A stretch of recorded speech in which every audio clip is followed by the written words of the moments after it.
This is a relay project. Real Talk starts right now. Here's Ryan Jespersen.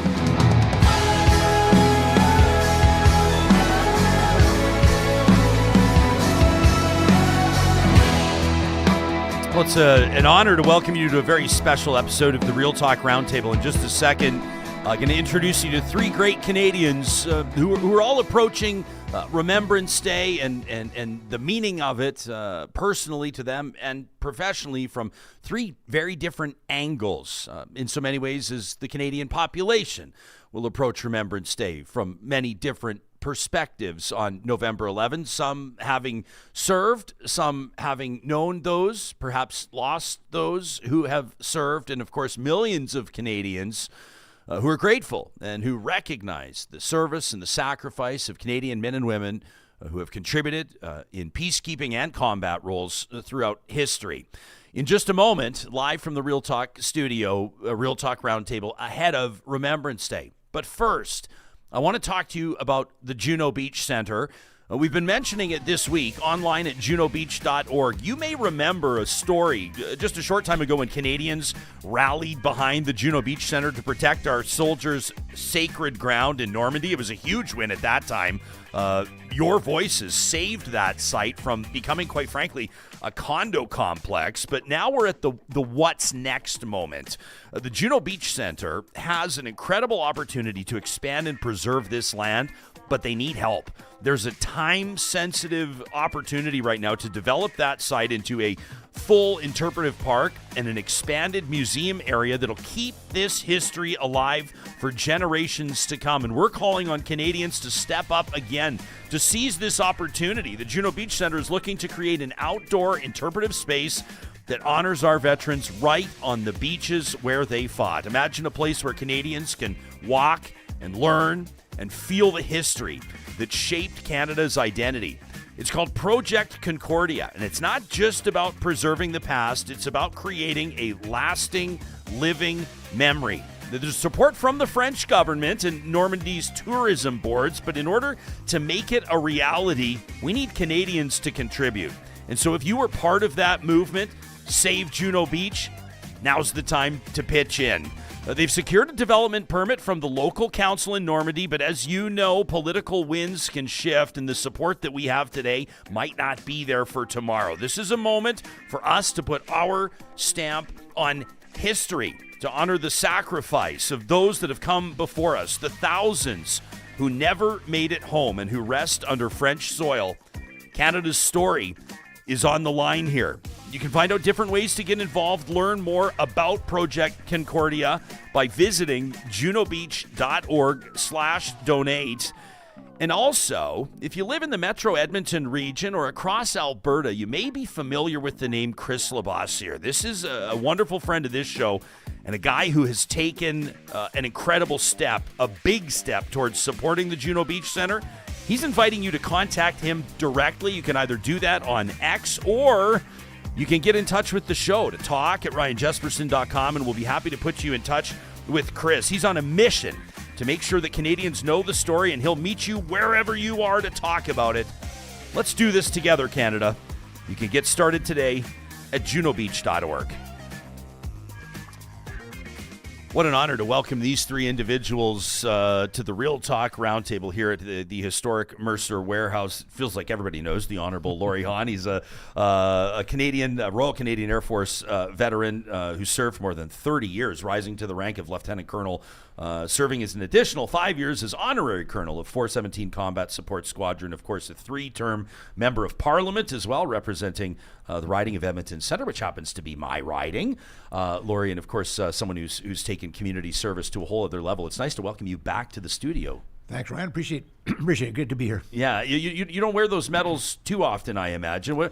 Days like this. What does it feel like, or is there a sense of pride, or where's your head at when you pin those to your lapel? Well, it is a sense of pride. It's a sense of remembrance, because a whole lot of other people were many more than these, who did many greater things than I ever did.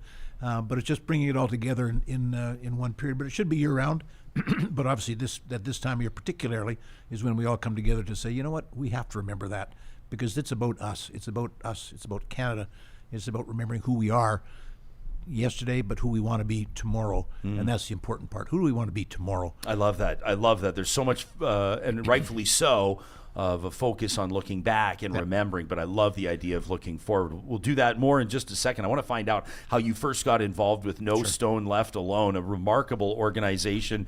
We're going to be talking about that a lot. I'm really proud coming up this weekend. If you're listening to this on Friday or watching this on Friday, coming up on Saturday, an amazing event downtown Edmonton at the JW Marriott, a dance to remember in support of No Stone Left Alone. The co-founder of that organization had a career as an entrepreneur in the automotive business, but Randall Purvis, I feel like most people know you, or many people know you for your work establishing and serving as vice chair, secretary, treasurer of No Stone Left Alone.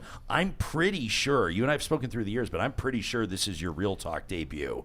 So welcome to the show, and thanks for being here. It is. We've talked before in a different venue, but this is the first time here, and what a great space. Thank wonderful, you. Well, it's nice to have you here. Yeah. You're someone that has no stranger to bringing people together, and the work that you and your wife and your team have done with No Stone Left Alone really is remarkable. For people that might not be familiar with how that got started and what it is, talk to us about No Stone Left Alone. No Stone Left Alone. This is our 14th year, and it started with a promise. My wife was very young, and sadly her mother passed away. But just before she passed away, Lillian Bianchini, she said to Maureen, my wife, don't forget me on Armistice Day. So I met my beautiful wife when she was 19, and we would go to the cemetery and place a poppy on her mother's headstone, then her father's headstone when he passed. And then we had our own children, and one day we're at the cenotaph at Beachmont Cemetery here in Edmonton, and our daughter said, why don't all the soldiers have a poppy? So one thing led to another. Ironically, we talked to Laurie, we talked to the Minister of Education in Alberta, talked to the head of the 3rd Division, and they said, we have this idea. So we went to Beachmont Cemetery on November the 10th, 2011, and we placed 4,400 poppies. In year one? In year one. And we wake up the next day, front page of the Journal, front page of the, I think only the Journal in those days, maybe the Sun.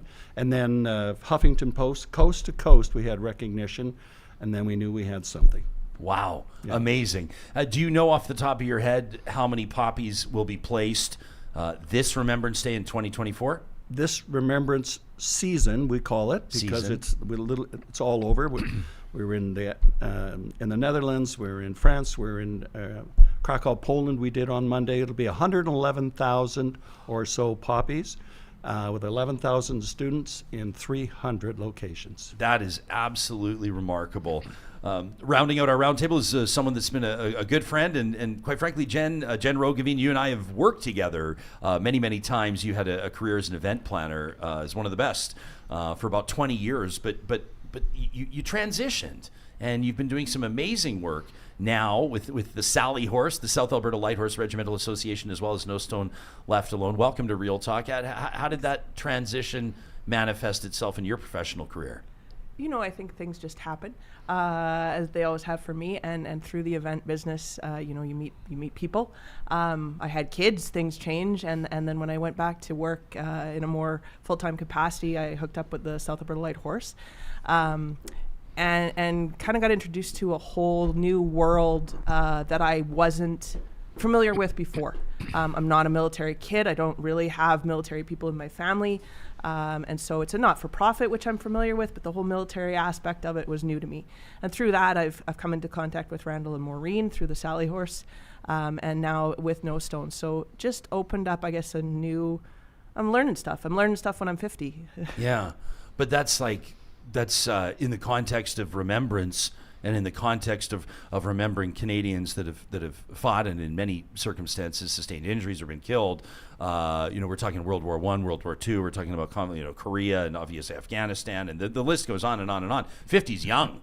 I sometimes wonder and hold out hope that the 10-year-olds and the 15-year-olds and the 25-year-olds will understand the magnitude of what we're talking about and what we're recognizing. I don't know that they will, and I think that's why I'm so passionate about causes like No Stone. I'm not sure that I understand it, to be quite honest. I'm not sure that you and I at our age have the capacity to remember. We ask if people to remember. What are we remembering? We have to learn about it first. And I think we have to make a personal connection to those acts and to that sacrifice and to that event, which is difficult to do, I think, for Canadians. I think the more we can learn and the more we can expose youth and everyone to acts of remembrance and learning about the military and about what we did and about why this should be important from all these perspectives. So things like this, I think, is super important. How can you remember something if you don't know about it? Yeah, if you don't know about it. And also, I mean, I think it's to a certain degree impossible to understand. I mean, I think of, I remember the stories growing up, and like the story of Anne Frank is one that obviously jumps out, and you sort of try to, like, could you walk a mile in Anne Frank's shoes? No. Nobody could possibly understand. But Randall, what do you see from the elementary or junior high school aged kids that are out there placing these poppies? Is there sort of this realization washing over them? Are these aha moments evident to you? Have you seen it? Yes, we've seen it, and we've seen it. We asked them all to write a letter in French, English, and Polish so far to Maureen and say, what did it make you feel? How did you feel when you went into the headstone? You recited the gentleman's name, lady or gentleman's name. You said thank you, and you placed a poppy at the base of a headstone. How did that make you feel? And the letters are profound. They tell us, I'd never been to a cemetery if they're lucky, and I didn't know about the service of the Canadian Armed Forces and how that relates to where they are. We've had teachers say to us when they go in the buses in the morning, so we have buses all over Canada, and they're loud and they're, gregarious and outgoing. On the way back, they're sullen and quiet. Not sad, but they're just a little bit tempered down. And the letters we have thousands of them, tell us that they get a moment, they have a reflection, and we know for a fact that it changes their outlook for many of them and how they see the act of remembrance. How did you, go ahead, you look like I just stepped on your toes. You were ready to say something. Well, talking about the young people, my 10-year-old granddaughter for the last 4 years has laid a wreath with me at the Alberta Aviation Museum as part of the 700 Wing Remembrance Day event. She's participated the last 3 years with her scout troop at Beachmount, another part of Beachmount, laying poppies on headstones and so on. So she gets it. She's 10, but she gets it. And that's the kind of folks that we need to reach, is the 8, 9, 10-year-olds and carry that forward. Mm-hmm. So when they have kids in 20 years, it just carries on. It's self-perpetuating. And that's the beauty of No Stone. That's the beauty of the message. Did you have when you transitioned from a long and storied career in the Air Force? I should mention, like, in between, you were in financial services and things like that. So you've done a ton of different stuff, Laurie. But when you headed to Parliament Hill, when you headed to Ottawa as a member of Parliament, did it deepen your perspective or change or broaden your understanding of the relationship that Canadians have with the Canadian Armed Forces? Like, how did the political arena impact it at all? It did. I mean, I lived it, close up for over 30 years. And when I got to Parliament, there's some vintage history there. When I got to Parliament, I got involved with the military right away. I was on the Defense Committee, the Veterans Affairs Committee. I wound up being Parliamentary Secretary to the Minister of National Defense for a number of years. Spent time in Afghanistan. I was in Afghanistan 7 times with the troops, 5 Christmases and 2 other times, spending time over there. Got to know a lot of those folks. Got to know a lot of the families, and especially the ones who lost husbands over there, which was especially important to me to stay connected, because when those wives, left the service, so to speak, they didn't actually leave the service. They took it with them, and they passed that on. And a lot of these wives go to most of the No Stone, or a lot of the No Stone events at Beachmount or at the JW Marriott and things like that. So the connection continues. And so that, for me, being in Parliament, a huge part of my parliamentary career was tied up with the armed forces, particularly Afghanistan, but the armed forces in general. And that's something I will treasure forever. There's not a ton of, I'm trying to think of politicians that have served in the armed forces. There's going to be some that I don't understand that I'll miss, but obviously I think of not armed forces, but a pilot. I think of Marc Garneau, obviously the space shuttle pilot, the astronaut. You, I mean, as a fighter pilot, I could interview you for 10 hours asking about being a fighter pilot, but that's obviously got to be important as a politician to be able to relate to what servicemen and women and their families are sacrificing and are going through on a day-to-day basis. Your family lived it. Yep, for sure they did, and we lost a lot of friends. We talked about what it means to you, Remembrance Day. To me, it's 48 names.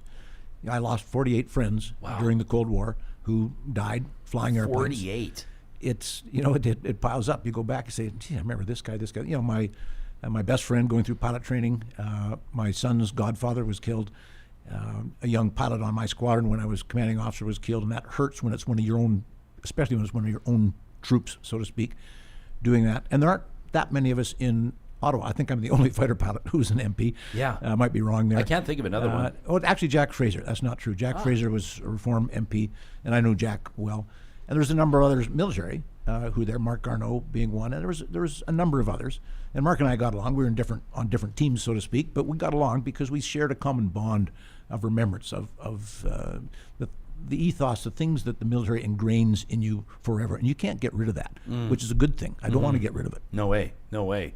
Can I ask a weird question? When you're like on that aircraft carrier, or you're getting set to take off, or whatever the context is, you're behind the controls of this fighter jet, and it's not lost on you I don't. It might be the most dangerous job in the world. Are you more wired to think? I could die, but it's not going to happen to me. Is that not even a thought? How do you wrap your mind around a job like that? It's not even a thought. I mean, you're focused on the job at hand. You're going to go take off. You're going to go do whatever it is you're doing. Germany was especially hazardous. I think we're flying the Starfighter there and the F-18 later. But the Starfighter, we were always low level, always high speed, always terrible weather in hilly terrain. And it didn't take much of a lack of concentration to come face to face with terra firma. Yes. And we've all been there. And, a couple times I've had the stick buried in my lap saying, geez, I hope this works. And really? I'm here because obviously it did. But for some guys, it just didn't. But you don't think of that at the time. When something happens, and it happened often, you say, well, yeah, they're but for the grace of God. Could have been me. So pay attention. I don't think the average person can relate to a career like that, and I think that's part of the reason why people are so grateful. And for that matter, any military service, quite frankly, I can't imagine. You know what I'm saying? Like being tapped on the shoulder, being assigned, deploying somewhere to an absolute, a literal war zone. Throughout history, I can't imagine. We're going to be talking on Monday. We'll present a special episode with a D-Day veteran, and I just can't. I don't think that folks these days could understand. You were just over there, Jen. You're literally. You've been back for like 72 hours or something from Europe. A little longer, but it's still feeling like that. You were there observing the 80th anniversary? Yeah, the 80th anniversary. I mean, here we say the 80th anniversary of D-Day, but it's the 80th anniversary of the liberation of Europe. D-Day was the beginning of the campaign in which the Canadians, the British, and the Americans, and others liberated Europe. And that conversation you're having right now about not being able to grasp the magnitude of the service and what they did. Laurie's saying, well, that's just, it's just our job, and we did that. And for so many men, it's almost impossible. And you go there and you stand. It was truly meaningful. You go there and you stand where they stood, and you look down from a German battery on a beach that we hear about in our textbooks and in conversation. These are the D-Day beaches, and you're standing at the German vantage point and going, well, crap, this would have sucked. Like, you can't, and the houses are the same, these stone buildings in France, and they show you, oh yeah, here's the bullet holes. This rock that looks like it's melted here. I didn't know rock could melt, but that's what happens when a bomb lands beside the church, and the church is still there, and they rebuilt the corner, and this part has the melted rock that was there. And so for them, it's not only the sacrifice of soldiers, but that liberated them. It's their own soldiers. It's other people's soldiers. There was a civilian impact. They understand the price of freedom, as we in Canada are very fortunate to not ever have had to experience. Our soldiers went other places. There, it's everyone. It's from little kids who remember being under occupation, who have stories of hiding fighter pilots in their barns with their dad. You know, they were 5 years old and they had to take food out to this fighter pilot that was hiding in their hunting blinds in the woods, right? And it's I'm just seeing the pictures go up. These are this is the Canadian cemetery in France, and which is Canadian soil, by the way. It's not French soil. Is that right? Yeah. It's actually Around Vimy. Yeah, there's a number of locations. That's a British memorial on the beaches, and they did this year for the 80th anniversary. There was one of these silhouettes for every British soldier that was killed on D-Day on that beach, and it went on for. I couldn't capture it with my phone camera. Yeah, so we'll have most people will hear this on the podcast. So to describe what we're seeing right now, and you can always check out the YouTube episode. This is a haunting. It's a very powerful display of, like you said, silhouettes, some crucifixes attached, scattered through a field, obviously that has great significance. Right. So that's looking down on, I think, Sword Beach, which is, and Gold Beach, and it's for I don't know, a kilometer maybe. All these silhouettes, and they're there, and you stand there and you think. Every single one of them Holy cow! has a name and a family and a story. And it becomes something that you just can't comprehend out of a textbook. My first thought on my first day of the tour that I was on, Battlefield Tour, was I got to bring my kids.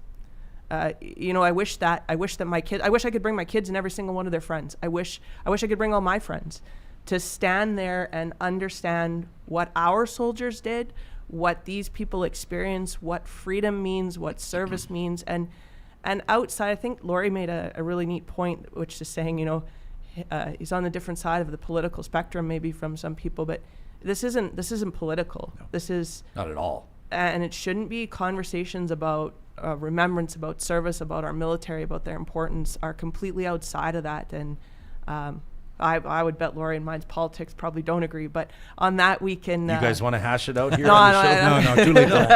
I mean, I guess first of all, let me just say, you realize what's happening with you, right? Like here you are teaching this audience. Here you are providing a history lesson in real time. Somebody who just 10 minutes ago on the show said, I've got no family connection to the military, didn't know a lot about it. I'm 50. I'm learning right now, and here you are.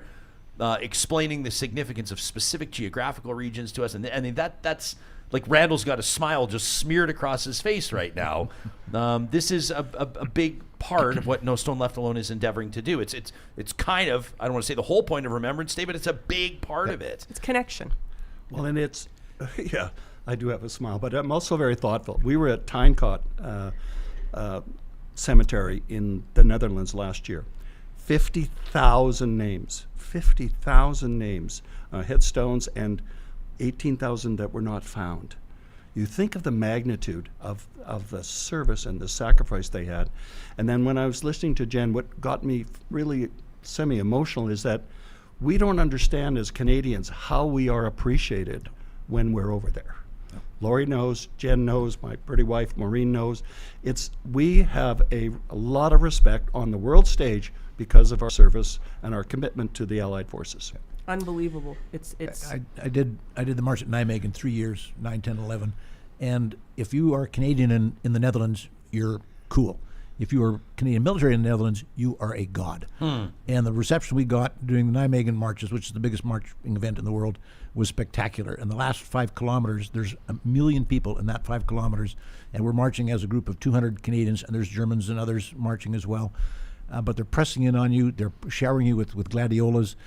They're chanting, "We love you, Canada. Thank you for our freedom." It's hard not to get choked up when you experience that. That's amazing. I just love, like, all three of you really give a rip about this. That's in our household when I was growing up. That's how we could. That was the phrase we used when somebody felt something deeply, and it's evident with the three of you. And I'm grateful that you're here. More with retired Lieutenant Colonel Laurie Hawn. I can't decide, by the way, what trumps what, because obviously you'd be introduced the Honorable Laurie Hawn as a former MP, but in the context of military service. Well, I'm Honorable because I was named to the Privy Council. Yes. So unless I do something really stupid, I guess I'll keep that. Okay. But people would often ask me, "What's it like being a member of Parliament?" I say, it's really cool. I got to do some really neat things that most people don't get to do. But it's the second best job I'll ever have. 100%. Nothing will ever top being a fighter pilot in the Air Force and all the things that we did and the people we met. Some of the unforgettable characters. Really briefly, the three people that stick out to me were Pat Brophy, who I met going through pilot training. He was Andrew Minarski's tail gunner. He was the guy who got Minarski the Victoria Cross. Fighter pilot who had the distinction of being shot down by friendly fire in 2 different wars. Jeez. Andy McKenzie was shot down by American artillery in World War II in a Spitfire. He was shot down by his American wingman in Korea and spent 2 years as a guest of the Chinese. And Len Birchall, who was called by Winston Churchill the savior of Ceylon. Yes. And Len and I were honorary colonels at the same time. So it's those kind of characters who, went beyond living it. They were it. They were what we talk about. They were who we talk about. They're who we need to remember. And what they did is embodied in everybody who wears a uniform. Not everybody wins a Victoria Cross. Not everybody gets named by Winston Churchill. Not everybody gets shot down in 2 different wars by friendly fire. But everybody faces the same kind of thing. So everybody who's in uniform, everybody who's served, is in that same league, whatever they did or did not get to do. I remember you telling me the story of Len Birchall back in the day. I'm just showing a photo of him here right now in the cockpit of a Catalina aircraft. Is that right? That's a what he shot 413 down. Squadron. But just an absolute legend. People can Google his name and learn just about a remarkable individual. It's Laurie Hawn, Randall Purvis, and Jenn Roggeveen we're hanging out with, and all 3 of us are going to be together on Saturday evening, and we're inviting you to join us. It's a dance to remember. In support of No Stone Left Alone. You can find more information on their website, nostoneleftalone.ca. Randall, still a few tickets available, I think. We're on our way to a sellout. Okay, but just a few more tickets available. So people go to nostoneleftalone.ca under the events link.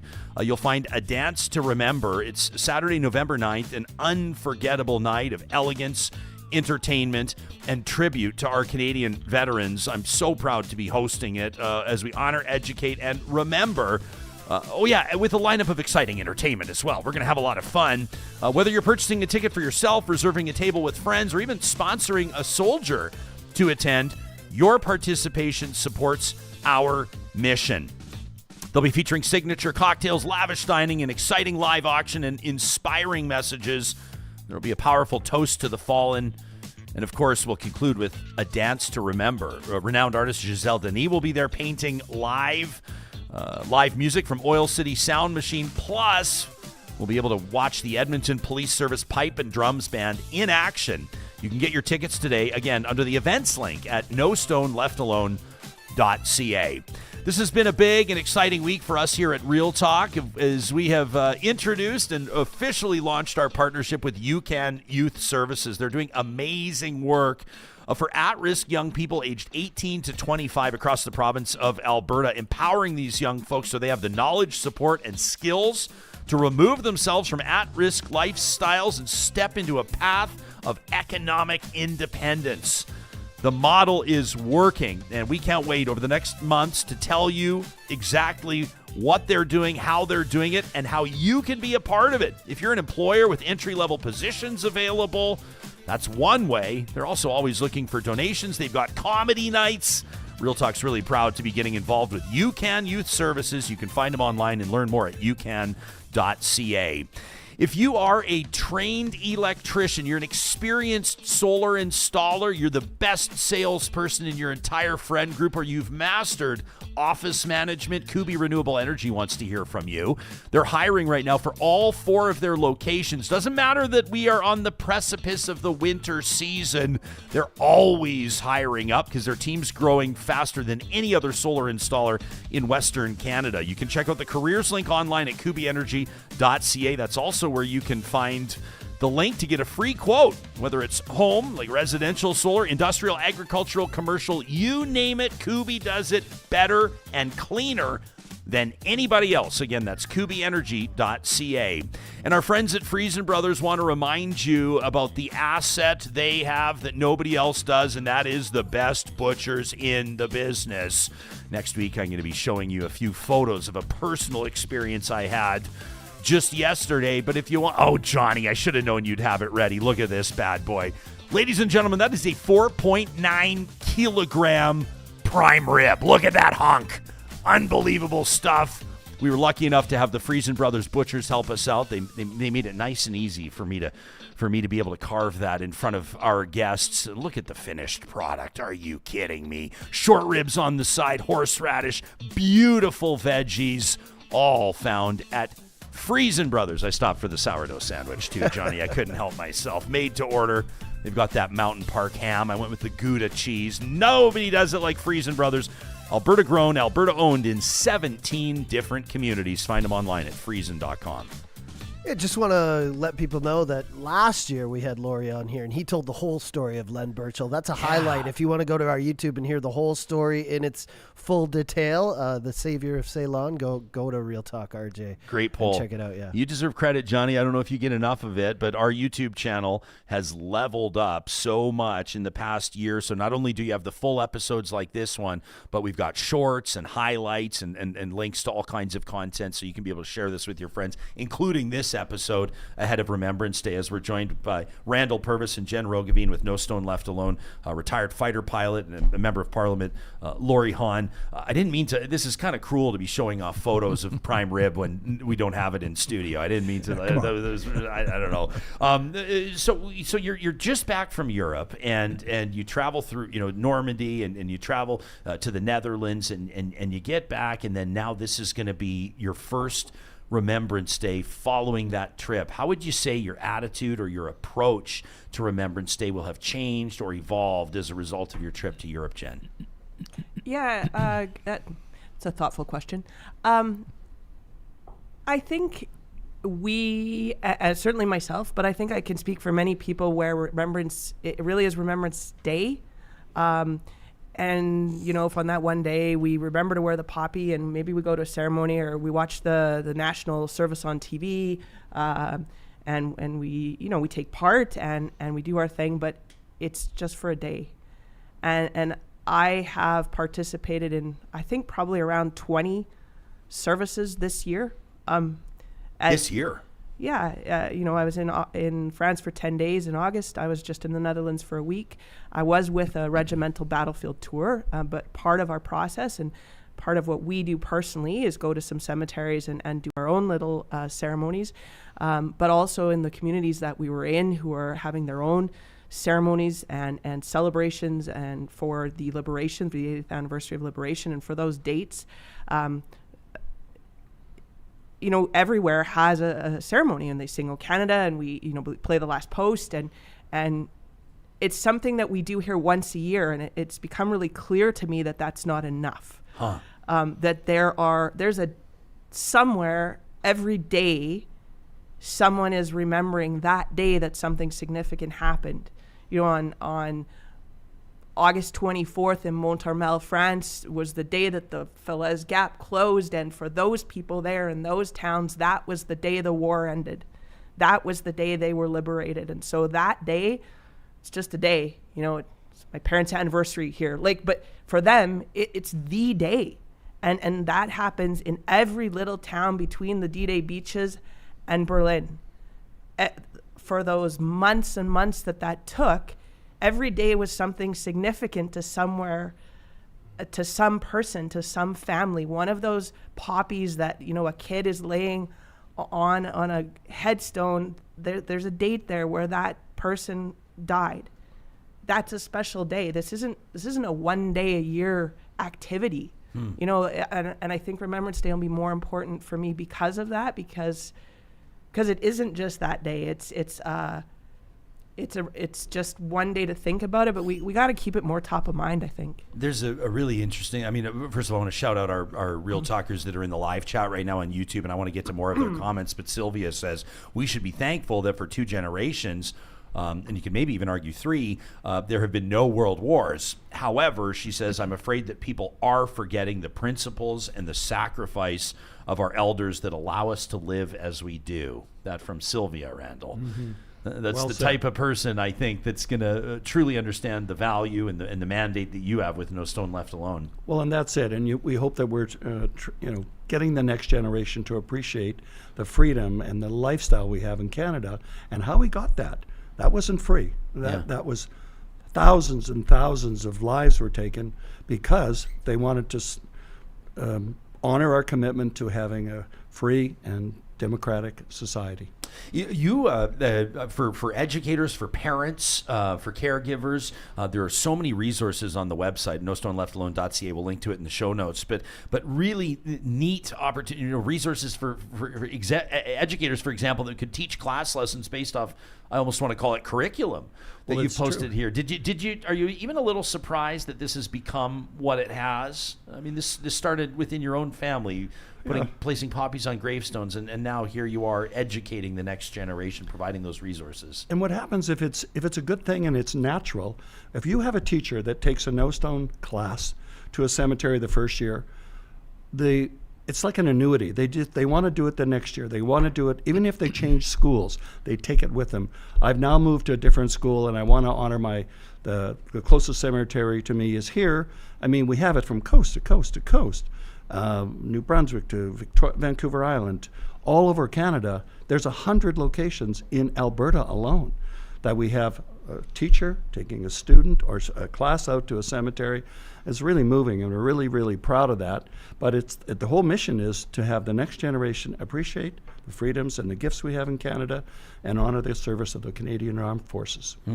It's been, for me, a real, I don't know if it's been an eye-opener, but it's sure been a learning experience to be able to observe present-day servicemen and women training in Edmonton out at the garrison, and just like watching them do what they do.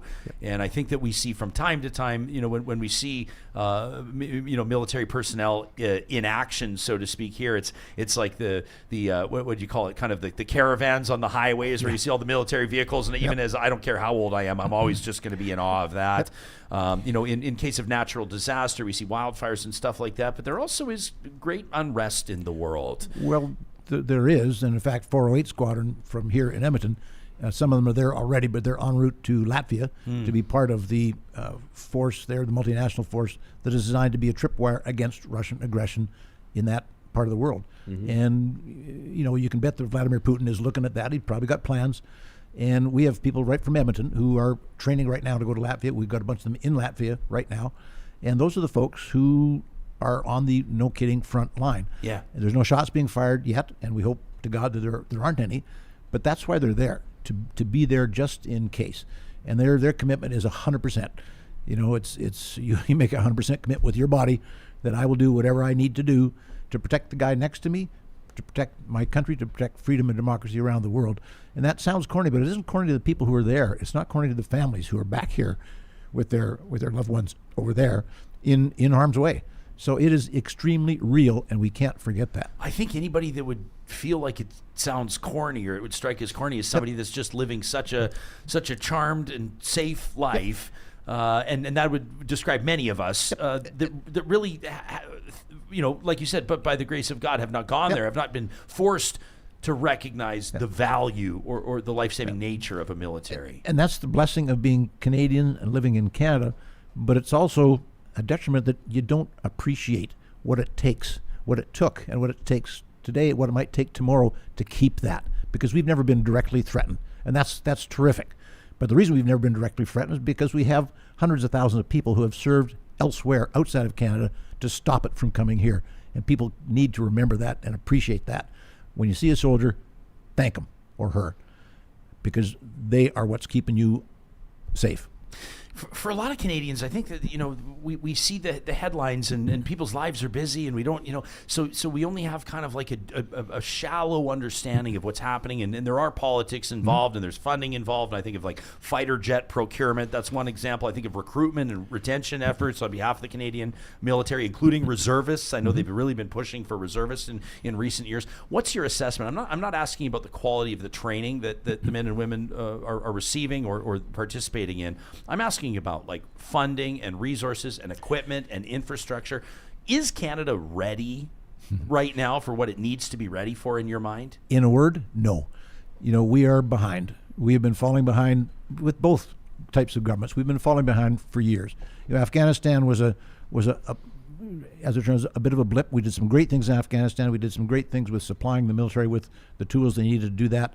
But we have been falling behind, and this is not political, because it's across the spectrum. We've been falling behind ever since. And as you know, we're under the gun from the U.S. and the rest of NATO to pony up with 2% of GDP spent towards defense. Now, that's a big number. And Canadians are focused on other things, understandably, the economy, the price of this and that, and so on. And I get that. But nothing's going to matter if we don't have the freedom to exercise that. And we're not pulling our weight. And that's not a comment on the quality of people we have. They are the best people anywhere. But it's a comment on the fact that the country as a whole is not ready. And, we like to blame politicians and whoever else, but, until Canadians care, nothing is going to change. So Canadians need to understand what it takes. And it takes money and time and people. And time is the big one. In World War II, we had time to get ready. We don't have time anymore because things are going to happen so fast. If the worst happens, you're going to go with what you got. And we don't have enough to go with what we got. And that will hurt the people that we're sending there with less than they should have.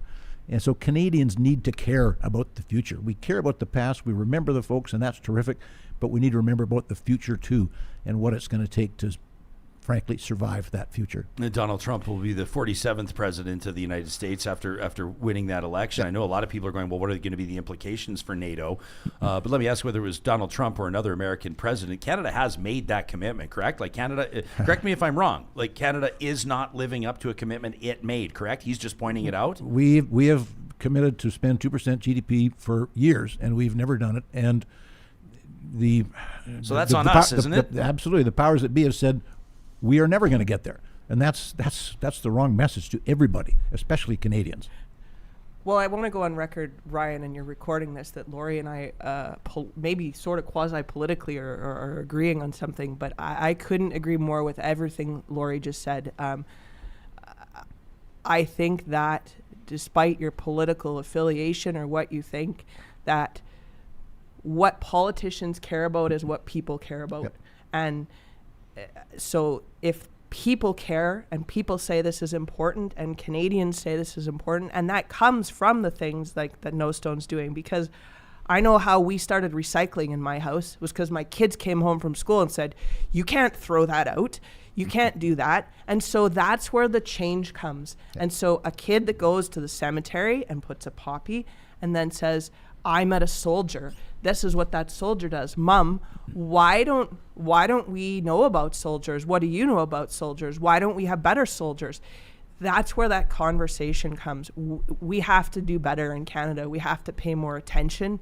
Each of us, every single one of us, has to pay more attention to what we need, to our military, to how important that is, and to understand what we have here. And all of that takes, what that's taken for me is a trip, some exposure and some trips to Europe, but that opportunity's here, the information's here. I mean, sure, if you can go to Europe and experience it firsthand, that's fantastic. But if you can go to a cemetery and experience that and interact with soldiers and interact with some people who it's really important to, maybe that's a first step. That making a personal connection to Remembrance Day, to an act of service, to an act of remembrance, I think that's where it starts. So I just wanted to comment, first of all, Laurie and Jenn are wonderful allies in our crime.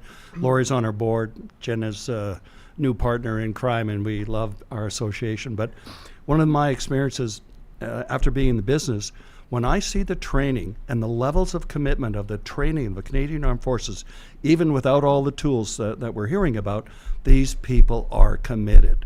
Those soldiers I know, right from the Chief of Defense Staff right to the Lieutenant Colonels and Lieutenant Colonels in Alberta, they care deeply. They're putting their hearts and minds into training every single soldier to the best of their ability. And I've heard that it said many times, when they're on those stages, we punch above our weight. Yeah. So we don't have a lot of us, but we do a good job when we're there. Yeah, I actually drew the ire, and deservingly so. By the way, I was poking fun at the Canadian Navy vessel that was down in Cuba in the Havana Harbor. Do you remember this, Laurie? Oh, yeah. And I was like, what was this, like a ship from the War of 1812? And I was kind of going off, and then someone actually like that. let me know that the ship was actually like 6 years old, and I didn't know what I was talking about. I should shut my mouth. But I went, and I'll own that one. But I will say, watching a lot of this training, I mean, they're operating vehicles from like the 1960s and 70s, and a lot of these planes are outdated, and I just think, like, I understand that we're talking about, I mean, what's the American defense spending is like in the trillions. I mean, you can't even relate to it, but like you said, and I want to reiterate, there are men and women that have signed up that have essentially.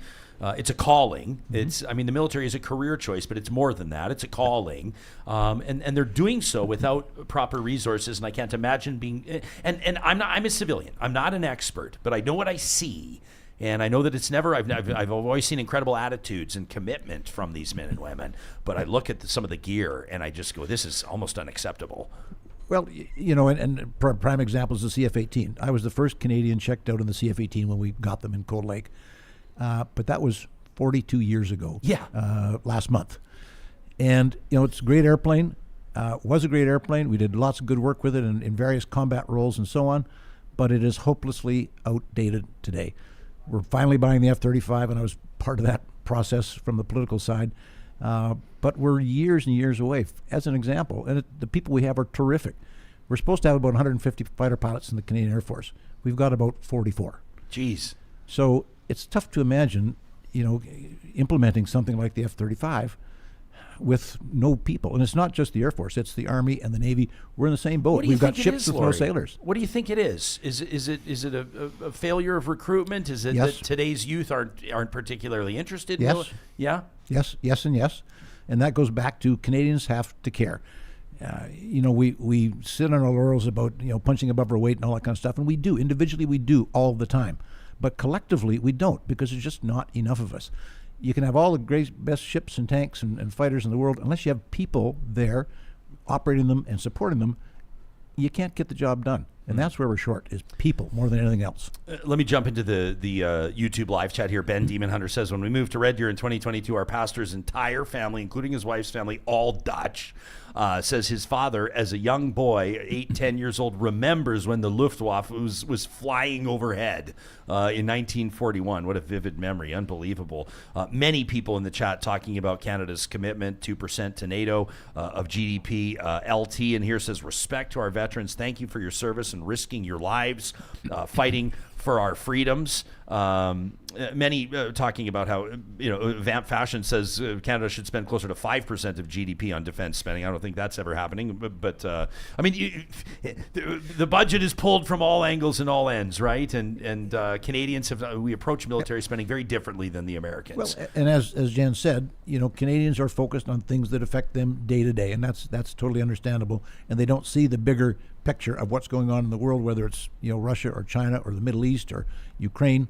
They just don't see that because it doesn't affect them directly. Yes. And the tragedy is hopefully not going to be, but it will be when something happens and people, when the poop hits the fan and we're not there, and people look around and said, how the heck did that happen? Well, I was going to say, why weren't we ready? Not a problem until Well, it is. we weren't ready because, folks, you didn't care enough to be ready. Because it starts with Canadians, not the politicians, not the military. It starts with Canadians who have to care and put some priority on that. That's shocking to hear that there's 44 pilots in the Royal Canadian Air Force. And that fighter number may be pilots. off by Sure, 3 or 4, but it's, but Laurie, whether it's 40 or 50, we're 2/3 short in that one area. I would have guessed 250. Yeah, but in that one area. But again, it goes across the Navy and the Army. Everybody's in the same kind of personnel shortage boat. Super Chat Ken says, Canada's sacrifice in World War II was significant when many Europeans still honor our soldiers' sacrifice even today. Says they certainly don't forget. Mark in our chat says his great uncle died at Vimy Ridge. His brother, Mark's grandfather was shot, had a lung removed, made it home. Mark says, otherwise I wouldn't be here. Which is amazing. Sylvia says, talking about her uncle is an Air Force mechanic. That was my grandpa. My grandpa Stan Jespersen, his color blindness prevented him from being a pilot, but he was so proud to be an Air Force mechanic. And I think of him who's a brilliant trumpeter and a buglist, and would play the last post on Remembrance Day. And I get chills when I think of my grandpa playing that. Just amazing stuff. Alberta Girl says the history of Alberta's contribution to training pilots has been largely untold. Says you got to go to the Nanton Bomber Command Museum. Says it's amazing. Is that right? Some great pilots, great trainings happened right here in our home province? Oh, absolutely. The British Commonwealth Air Training Plan was huge across Canada, and particularly in Alberta. We trained 131,000 aircrew for the war effort in Canada from the British Commonwealth countries. So and Alberta played a huge, huge role in that. And Red Deer being one of the locations. Ms. KD pointing out that it is Indigenous Veterans Day today. I sure appreciate that. Sharon says she loves the honor song that First Nations sing for the veterans. She says it touches her soul, which is amazing. I just appreciate all of the comments here. James, into our super chat, makes a $10 donation to the show, says it's more important now than ever that we celebrate our veterans. They are the ultimate defenders of democracy, and they will not be around forever. That's kind of the harsh reality of our World War II veterans is that there's very few left. I don't know if they appreciate us continuing to point that out. But well, you can't stop the clock, and as somebody whose clock is ticking a little longer than yours and some of these other guys, I appreciate that. But you know what I mean with that, with the passing of each one of those veterans, there go the stories and the experiences, and it's just an opportunity to, I think, right now to really come to the best understanding that we possibly can about that sacrifice. Tara Lynn in our chat says, as a young person that was an artillery cadet, says I was young enough that many veterans were still alive, and I was so blessed to sit with so many of them and to honor their stories, which is such a cool contribution as well. We always love to Alberta Rancher says we really need to think of the veterans every day. Sadly, we have veterans food banks, and it shouldn't have to be that way, but it reminds me to help them beyond their service days, says Alberta Rancher. What about, we could talk about mental health supports. We could talk about... There's somewhere around 5,000 homeless veterans in Canada, which is shocking. And the food banks is one thing, and that's shocking enough.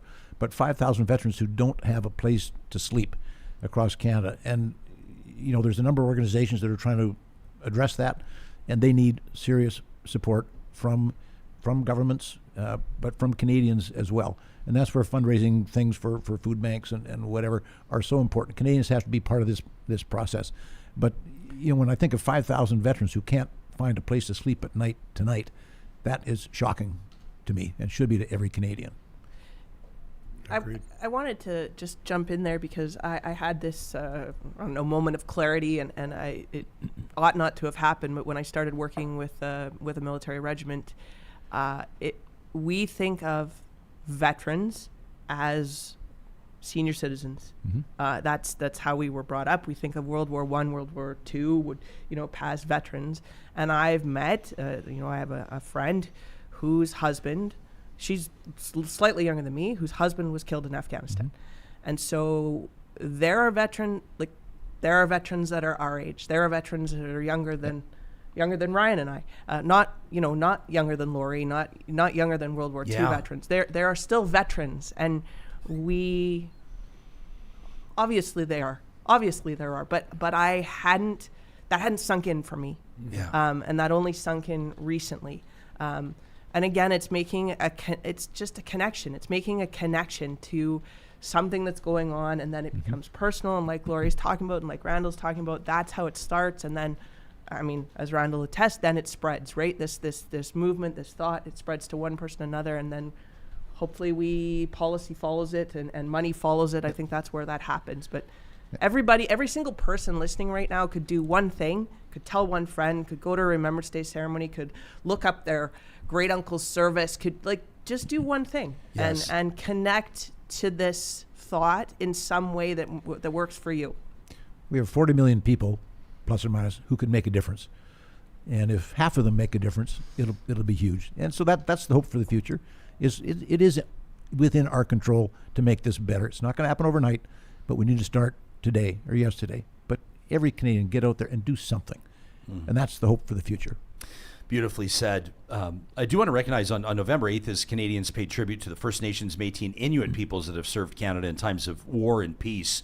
More than 200 years of history with this, from the War of 1812, both World Wars, Afghanistan, and who continue to serve. You can learn more about Indigenous Veterans Day, as it used to be known, National Aboriginal Veterans Day, first observed in 1994, and it's now spread nationwide. Some 23,000 Indigenous veterans and more than 2,700 Indigenous members currently serve in Canada's military forces. You can learn more about that history and ways that you can get involved by visiting truepatriotlove.com. It's been such an honor to hang out with three personal friends of mine and people who approach, I think, as a unified front, if I can say, toward November 11th, but also from three very different perspectives. Randall, a successful entrepreneur who, along with your wife, founded this remarkable organization, No Stone Left Alone. Jen, I never thought that you and I would do a Real Talk Roundtable talking about military, as you and I have participated in fundraising efforts and galas for many years, but here we are. I can't wait for A Dance to Remember coming up on Saturday, November 9th at the JW Marriott. Again, tickets available under the events link at nostoneleftalone.ca.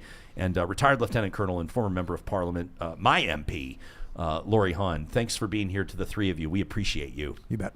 Thanks we for sure having us. appreciate your service. I saw a lot of people wanting to mention in the chat they appreciate your service. Thank you. Thank you to M. Aitken. I see you, $14 a donation in the super chat in remembrance of M. Aitken's dad, a Royal Canadian Air Force mechanic in England. What an experience that must have been, and thank you very much for that.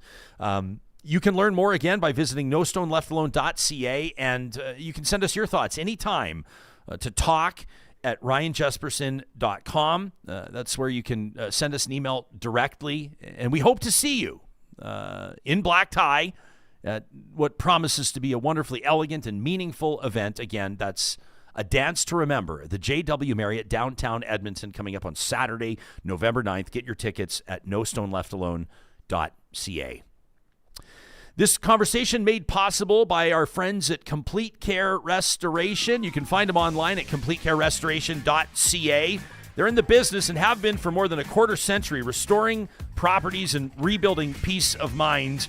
If you're facing water damage, fire damage, sewer backup, mold issues, basically nightmares in your home or business, look no further than Complete Care Restoration. They've got a dedicated team of certified professionals providing 24/7 emergency services, ensuring your property is restored quickly and efficiently. They work directly with insurance companies. You can choose them, by the way. Check the small print in your policy. You get to choose which company is doing the work.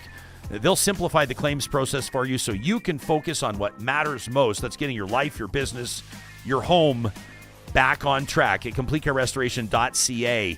At californiaclosets.ca, you can book an appointment, a free consultation today to sit down with their design team, the best in the business, and learn how you can make the most of your space with custom organizational systems, storage solutions for the entire home, including your garage, by the way. You should see the work they're doing in garages, but also entryways and mudrooms, home offices, guest bedrooms. They've got these Murphy beds. Fantastic. Right down from the wall, turns it from a bedroom, goes right back up. You got your home office back, custom designed to fit your space, and perhaps even more importantly, your budget. It's all guaranteed for life when you do business with California Closets at californiaclosets.ca. Pretty powerful stuff, hey? You know, we sit there and talk about Canadian men and women serving throughout history and Indigenous veterans and, through the world wars. And I just find myself, I sort of crave more of an understanding about this. Oh, yeah. Because I don't think that we can truly, you can't truly understand. Like when on November 11th, folks will find a very special episode of Real Talk. We're going to be talking to a D-Day veteran by the name of Marty Jones. How can you possibly understand his life experience? No, right? you can't. And even whenever Laurie's on here, he paints a really vivid picture, and you try to put it in your mind. And, I'll show some footage now, but you try and look at this footage, that they've added color to, or they've tried to give more detail to. Yeah. But somebody even said in the chat today They said it's impossible, even watching the movies where they cinematically reenact some of this stuff and try to put real harsh emotion behind it. You know, I think back to Saving Private Ryan, all those movies and the newer ones. It doesn't really hit as hard as when you have people like Laurie and Randy here talking about it. And when you go out, if you've ever been to a Remembrance Day ceremony, you know, it's going to be pretty good weather here on Monday. Go out and listen to some of the stories and really look at the faces, because when you see the emotion in their faces and what they went through, and we're not talking about modern warfare where things are, I don't want to say safer, but I mean prettier. I mean, when you were face to face with someone, and when you were in these ditches, when you were, you know, in these broken down buildings, blown up buildings, it's just, you can't even comprehend it. You'd never get a grasp of it. You're going to get like a 1% grasp of it. But try and even if you can't go out, tune into some of those. I'll say it again. People say the CBC, but they run things all day that are kind of like time flashes back to these days, and they were great. I will say one thing, the GDP thing, that was a cool conversation as well. Like, it's not cool, 2%, yeah. But yeah, it's one thing that really makes me sad, or is you know, kind of disheartening, is that all these allied nations, like, you know, Denmark, Italy, France, UK, they're all spending, you know, I know Italy's like the lowest at like 1.6, but they're much smaller country, right? And for Canada to not be up there, you know, it's scary to look at these other countries. China's spending 1.7, not even 2% of their GDP, but that's almost like $300 billion. That's the thing, right? And we're spending like not even 30. That seems like we're not pulling our weight. And I'm not saying we need tanks and bombs and nukes and all these things, but to just be on the same, you know, scale as these allied nations that help us, who are much smaller, would be kind of like the least, like the bar, right? You know what I mean? Interesting to hear Laurie Hawn talk. He's not necessarily saying like Canada's, you know, Canada's going to be under attack, Canada's going to face aggression, whatever. But to just keep up. But to keep up, and you basically, you don't know you need it until you need it. Yeah. And I think that you know, there are increased expectations of contributions with the Trump presidency. That's probably not the worst thing, to be honest with you. And I think Canada probably relies a lot. This is my personal opinion as a civilian. We benefit a lot from our relationship and our proximity to the United States, but that doesn't and shouldn't get us off the hook for investing in our military. No. And when you say you need it. Look at Ukraine right now. They're spending almost 40%. I know their economy's crumbled, but they're of their GDP right now. So to keep up right now with 2%, I don't think is crazy. Yeah, absolutely. How about this from Noob? Try again in the chat. Says, being an Air Cadets, the 504 RCACS, I was fortunate, says Noob, to sit with and hear stories from veterans. Says, my uncle served in World War II. Dutch heritage, such a strong connection. Says it's really sad that there's such a huge number of homeless veterans. It says it's disgusting. We don't support those well enough that gave their minds, bodies, and lives to help protect so many. Veterans shouldn't have to fight for medical and mental health care. You nailed it, Noob. Absolutely. Dwayne says, boy, being there in person sure is hard to comprehend. James says, watching Saving Private Ryan breaks me. Was that the film 1912 as well? Just absolutely amazing. Ms. B says, cadets was such an incredible experience. Says, so many opportunities to learn from heroes. Says, I was honored to earn 2 scholarships to train and obtain 2 pilot's licenses. Wow, from Ms. B, amazing. The amount, when he said the number of pilots we have, I was 44? like, are you what? I thought it was like, what? You mean like just in Cold Lake? No. That blew me away. That did blow me away. Listen, this is going to be, there's no bones about it. This is going to be a dramatic swerve here.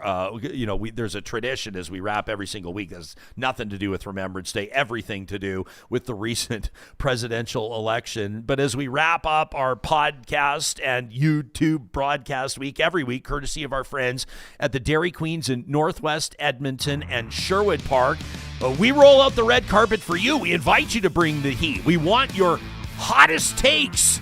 It's the Flamethrower, presented by the DQs of Northwest Edmonton and Sherwood Park. This is an all-U.S. election edition. How about this one from No Name Supplied? No, that's the real name. It's No Name Supplied. Nice handle. Says, Jess Boy, I listen to your show, but I don't participate in the chat. But it was interesting listening to your guests the morning after the election, October 6th, how many of them were so surprised that Donald Trump won. I listened to a lot of money market podcasts. The key money managers have been saying since the beginning of October that Trump would be the next president. The stock market, money management companies were already telling the story well over a month before the election, so I was not surprised. On another note, I can't even believe your unofficial, unscientific Twitter poll who Canadians wanted to win.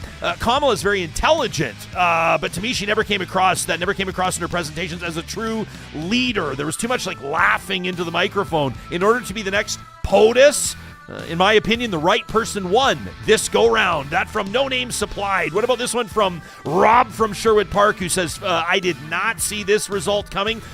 Just the day before the election, I said to my family, we won't know the results for days because it's going to be so close. There will be recounts all over the place. Boy, was I ever wrong, says Rob, including the Nostradamus of elections. Alan Rickman said this election was called by like 10 o'clock. Trump in, Harris out. I guess I'm happy the Democratic process worked. Americans made their choice, but I'm uncertain about where that leaves us. I can only hope that President Trump steers away from all this tariff talk, realizes Canada is a great friend and neighbor, and that Americans benefit more from the current scenario than they would under Trump's terrible tariff tactics.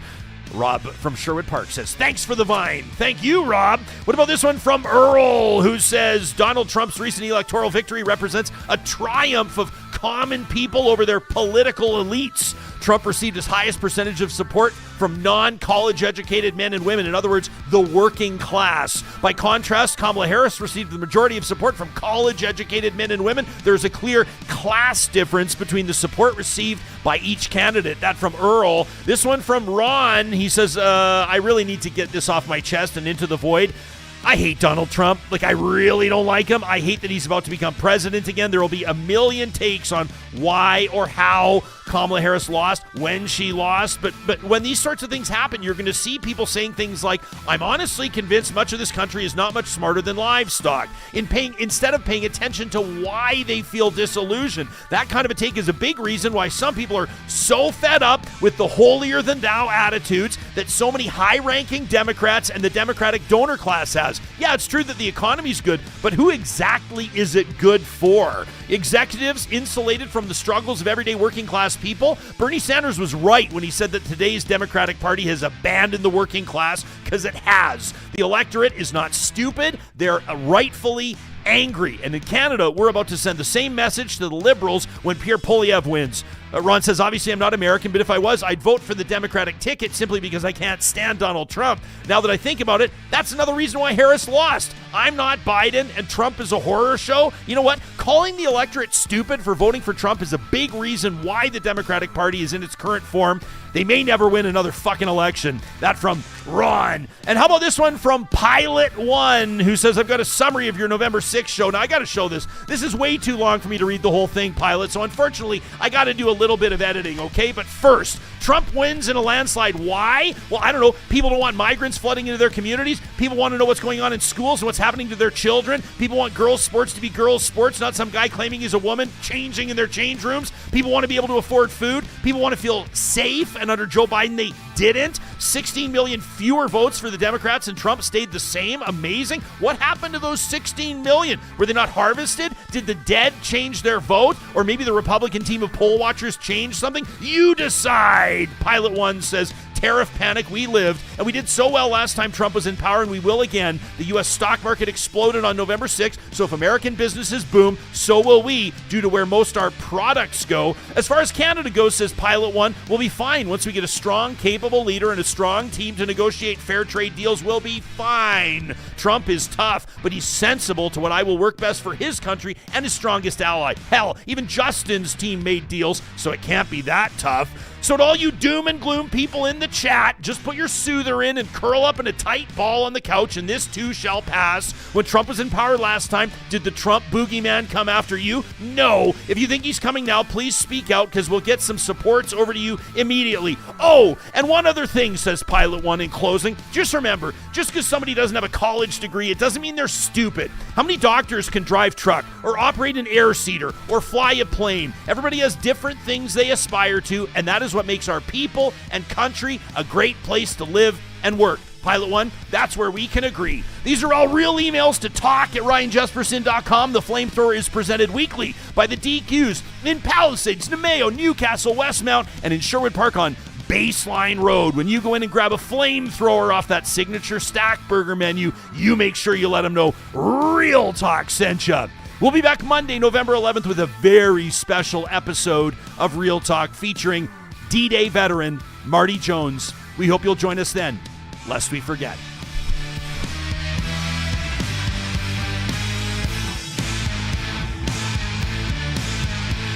Real Talk is hosted by Ryan Jespersen, executive producer Josh Dunford, technical producer John Hicks, general manager Katie Cook-Chivers, account coordinator Lawrence Derlego, human resources Lena Shepard, website design Mike Johnston, voiceover by me, Carrie Skelton. Real Talk's editorial board is Supriya Dwivedi, Ahmed Ali, Brandy Morin, Ann Castleman, Corey Hogan, Harmon Candola, Catherine O'Neill, and Chris Henderson. Member Emerita, Julie Rohr. Real Talk is recorded in Edmonton, Alberta on Treaty 6 territory, the traditional and ancestral territory of the Cree, Dene, Blackfoot, Saulteaux, and Nakota Sioux, home to the Métis settlements and the Métis Nation of Alberta. Real Talk is a relay project. For more, check out ryanjespersen.com.